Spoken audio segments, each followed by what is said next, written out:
Hi, this is the VW guy, and today I'm going to show you how to reset the oil service reminder and inspection service on a 2023 Volkswagen Jetta. So you want to start out by turning the key to the on position. The vehicle doesn't have to be running.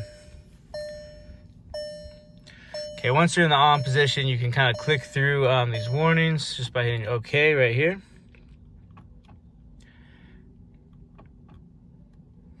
And then on the top right here, you're going to use these two buttons to scroll to the right. You'll scroll till you get to driving data, select OK. Then you want to scroll down with these buttons here till you get to range.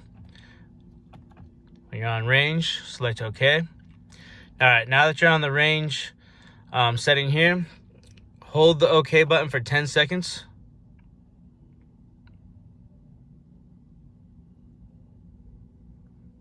And when you let go, this screen will come up.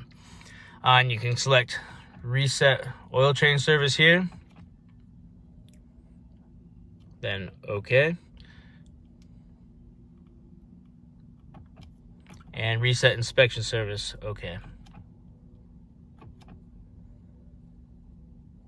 And that's it.